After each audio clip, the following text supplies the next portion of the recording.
Hello, I'm Ellen and today we're going to make this card. It's a card that I made with watercolors, so let's get started.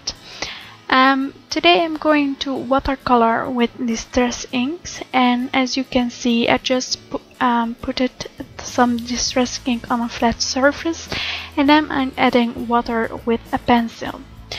I'm not going to explain how I did watercoloring, but what I did was I embossed with white embossing powder an image from some other girl, and then I started to watercolor with distress inks and also just some watercolors. I'm going to play some music until the end of this small part where I color this image, and after that I'm back with my voiceover and explain you how I make the rest of the card. So enjoy a little bit of this music.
And because I had a lot of questions in previous videos which colors that I use for faces, I'm going to explain.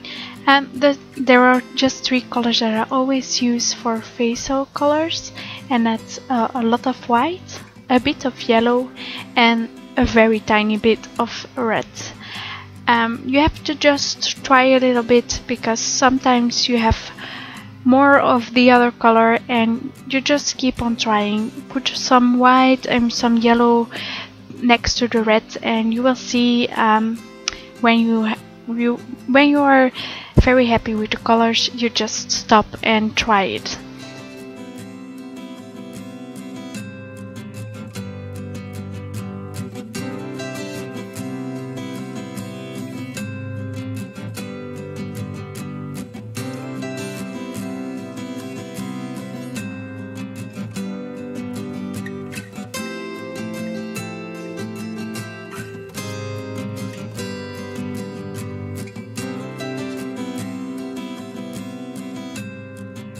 So now that I've done the image, I am going to watercolor the card base.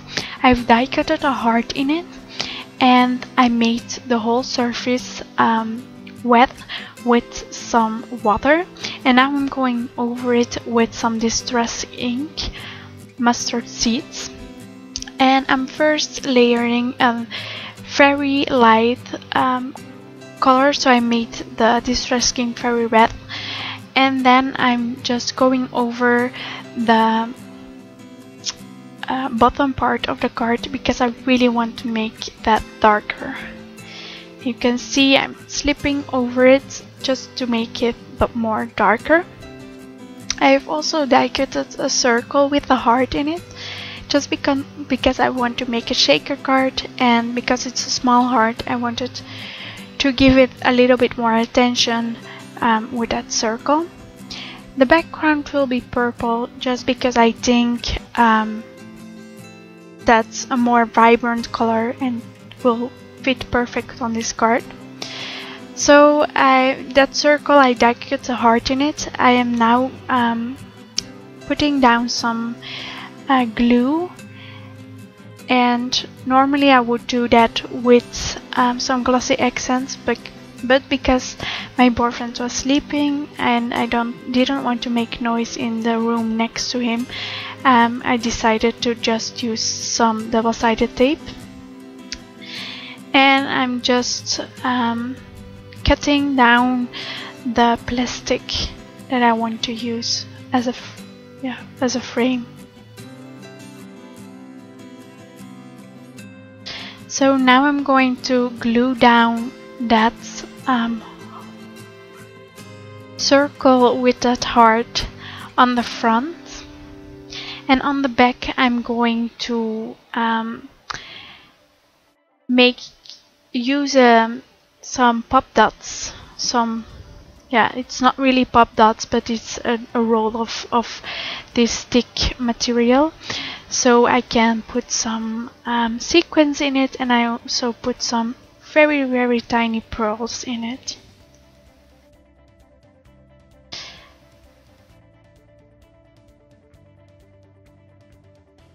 So when I was deciding if I would go for the yellow ones or for the pink ones, and at the end, because the yellow were more gold and I didn't thought it fit to this card, I decided to go for the pink ones.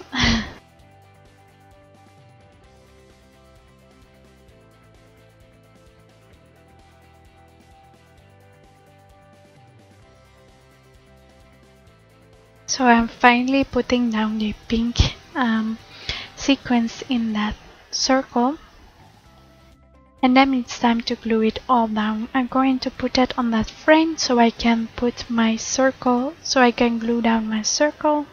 That's what I did here. Because my heart was a little bit going flat at the top, I'm just layering some of that pop dots underneath that part. So I did put all the sequins and these little beads in there, and I decided to put some twine at the top because I think it would be more beautiful. So I will glue down the circle and I will make a bow with that twine around the top of my card, and I will finish it all by putting the girl on pop dots. So that's my card. I hope you enjoyed this video, and if you are interested to see the supplies that I used, be sure to check out my blog, and of course also to see the pictures in more detail. See you later, bye bye!